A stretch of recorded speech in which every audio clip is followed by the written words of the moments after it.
films or media entertainment industry is going to be further making, and we look forward to scripting this new success story, a new era for the media entertainment industry. We invite his views. He was with us when Focus started in 2006, the first Focus which was held. Mr. Javed Akhtar was with us, and once again, as we enter into this new era, we are thankful and really honored to have him, and we look forward to his views. Inviting, ladies and gentlemen, Mr. Javed Akhtar.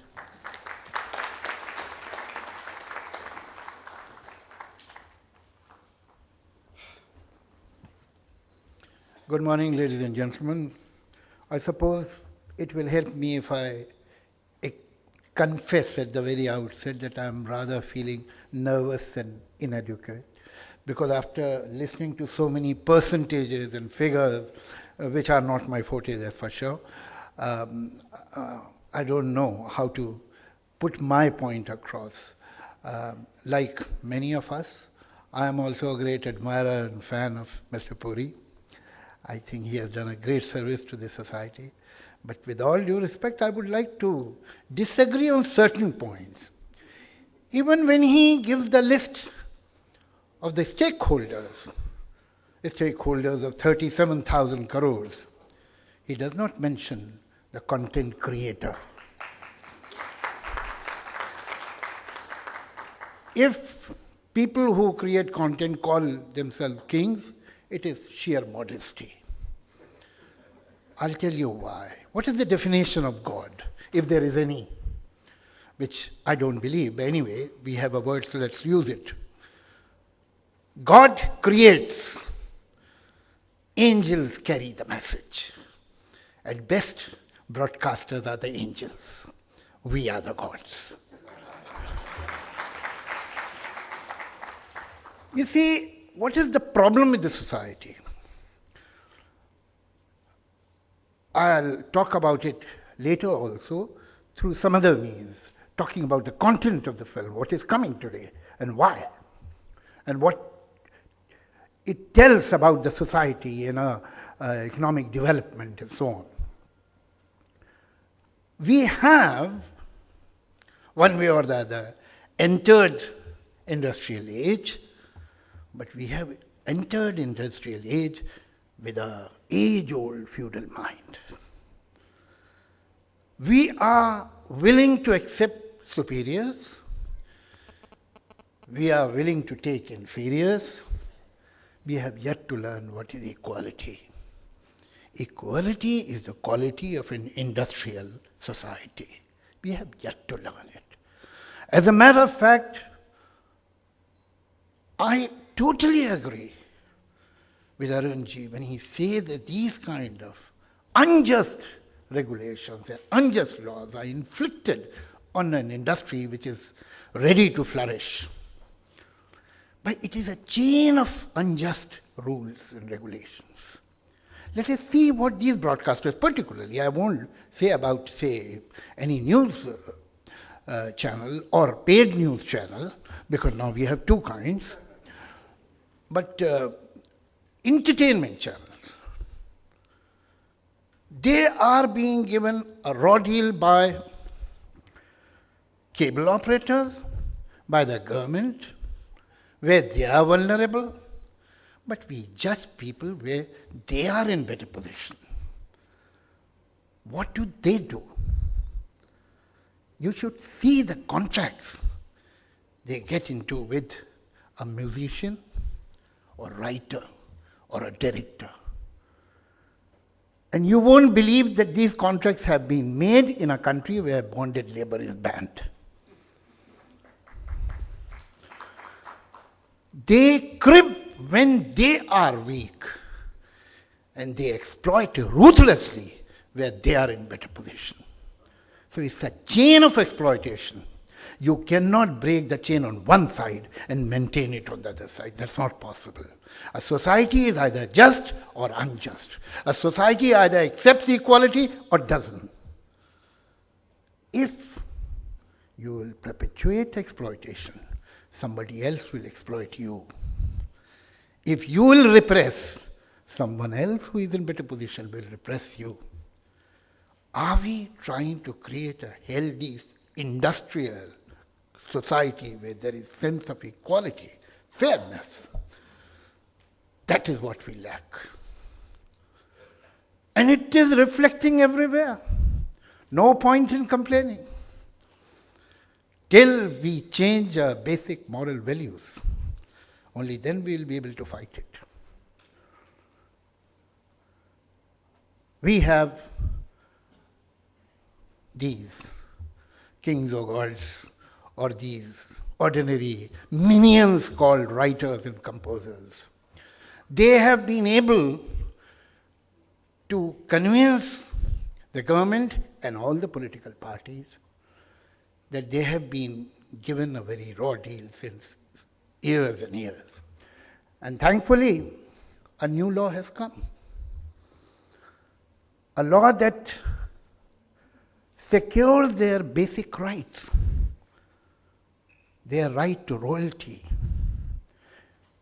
If you want that kind of fairness that is available in the West to a broadcasting company, to a cable operator, to a music company, then that fairness and those laws should also come, which are available to the composers and writers there.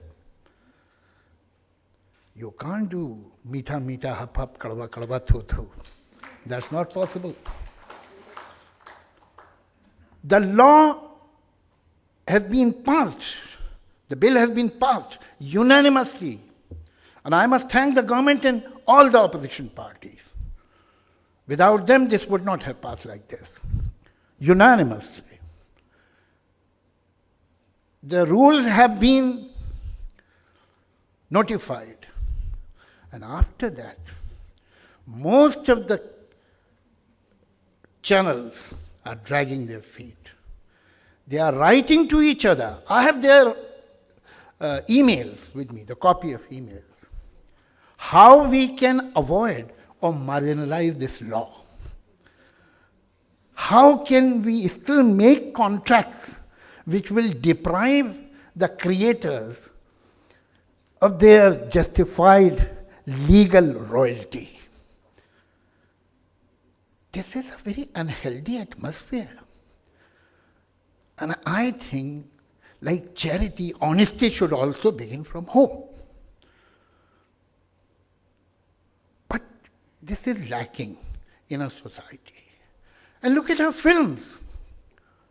In last 60 years, and particularly in last 30 years, we definitely have taken leaps and bounds economically, at least. Middle class, urban middle class is doing very well. I remember in my childhood, it was beyond imagination for middle class to have a car.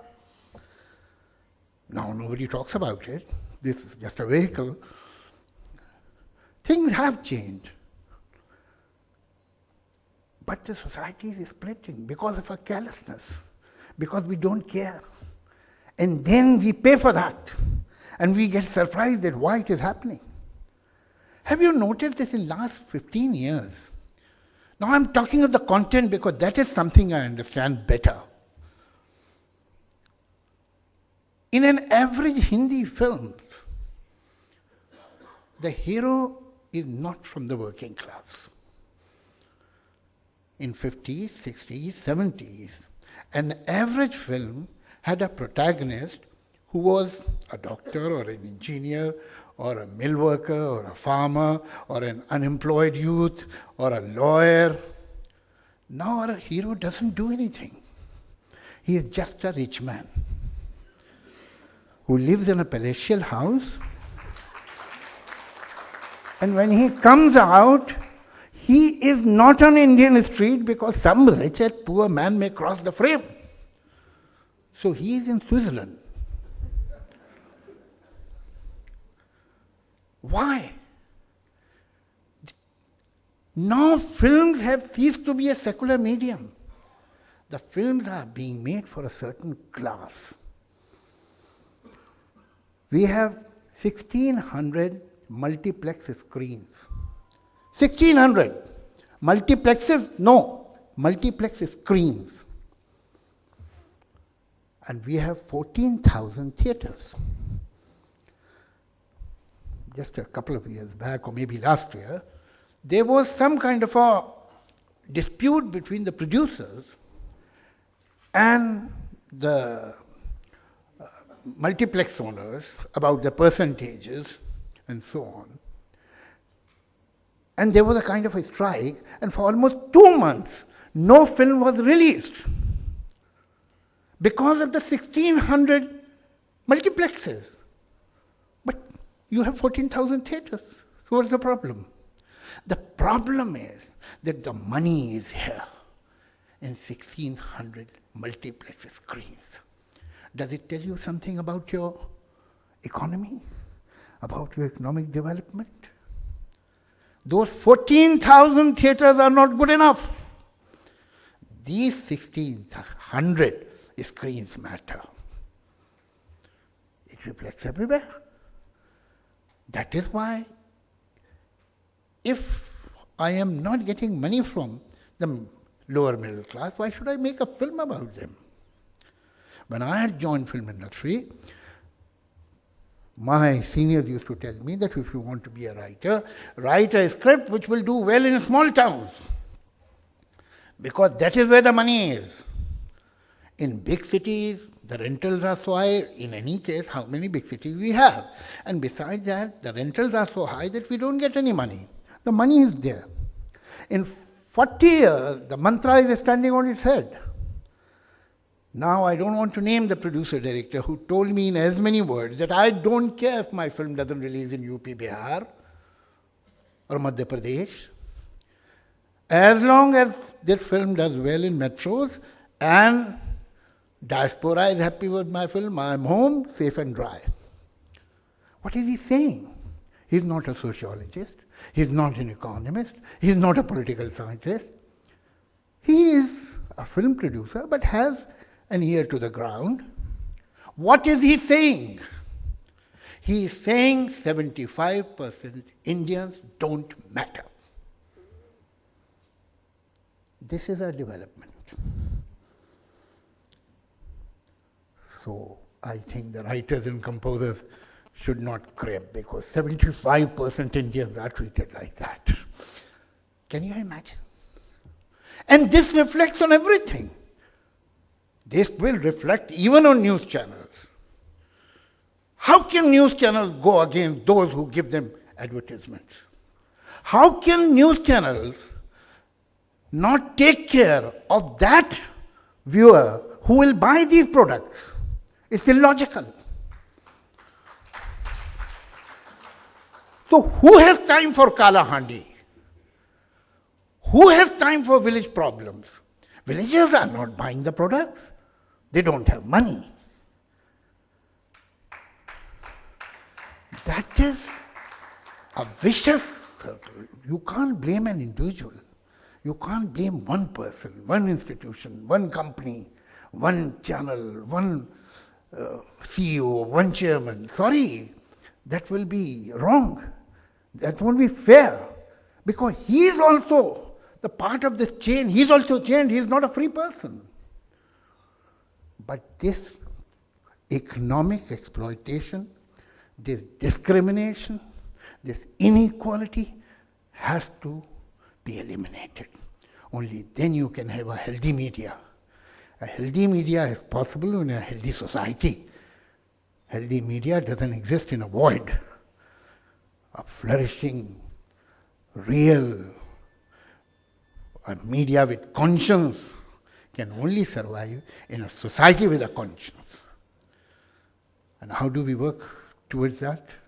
That's a question that all of us have to find an answer. Thank you.